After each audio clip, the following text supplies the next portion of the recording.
बुराई का अंत अपने भीतर से करें। कबीर की प्रेरक कहानी। कबीर दास जी, जो अपने गहरे ज्ञान और अद्भुत दृष्टिकोण के लिए प्रसिद्ध है, अपनी बातों को सिर्फ दोहों में नहीं बल्कि व्यवहारिक उदाहरणों के माध्यम से भी लोगों तक पहुंचाते थे। उनके जीवन की एक कहानी हमें सिखाती है कि बुराई का अंत कहीं और नहीं बल्कि हमारे भीतर से ही होना चाहिए। गांव की समस्या और कबीर का आगमन। एक बार की बात है, बनारस के पास एक गांव में लोग कबीर के पास शिकायत लेकर आए। वे परेशान थे और बोले, कबीर दास जी, इस गांव में हर जगह बुराई ही बुराई है। कोई किसी की मदद नहीं करता। झूठ फरेब, ईर्ष्या और द्वेष से पूरा गांव भर चुका है। हमें इससे छुटकारा चाहिए। कबीर, जो शांत और गहरे चिंतनशील स्वभाव के, मुस्कुराए। उन्होंने पूछा, तो तुम सबने क्या किया इस बुराई को मिटाने के लिए? लोग हैरान होकर एक दूसरे का मुंह देखने लगे। एक व्यक्ति बोला, हम क्या कर सकते हैं? दूसरों की बुराई मिटाना हमारे हाथ में थोड़ी है। कबीर ने गंभीरता से कहा, अगर तुम दूसरों को सुधारने की कोशिश करते हो लेकिन खुद पर ध्यान नहीं देते तो यह समस्या कभी हल नहीं होगी। कबीर का अनोखा प्रयोग। कबीर ने वहां एक सभा बुलाई और सभी गांव वालों से कहा, मैं चाहता हूं कि हर व्यक्ति एक काम करे।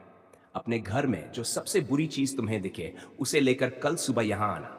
ध्यान रहे, सिर्फ वही चीज लानी है जो तुम्हें सबसे ज्यादा बुरी लगे। लोगों को यह बात अजीब लगी। वे सोचने लगे, बुरी चीज, हमारे घर में क्या बुरा हो सकता है? लेकिन कबीर की बात का पालन करने का फैसला किया।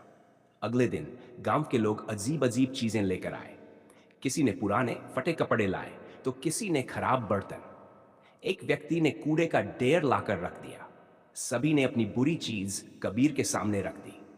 सबसे बुरी चीज कौन? कबीर ने मुस्कुराते हुए पूछा, तो यह है तुम्हारे घर की सबसे बुरी चीज?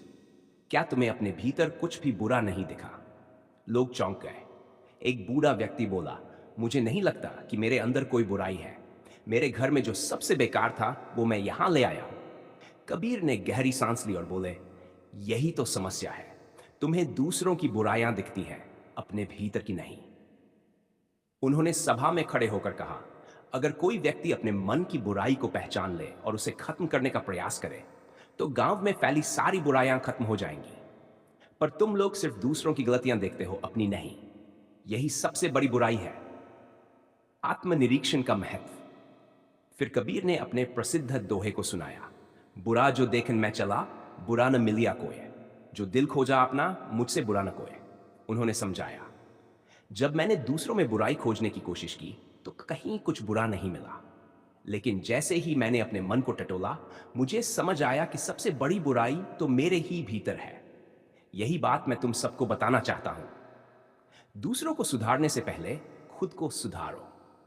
गांव वालों की समझ में आई बात। कबीर की बातें सुनकर गांव वाले गहराई से सोचने लगे। एक महिला बोली, संत जी, अब मैं समझ गई हूं। हम हमेशा दूसरों पर उंगली उठाते हैं लेकिन खुद की आदतों और विचारों को बदलने की कोशिश ही नहीं करते।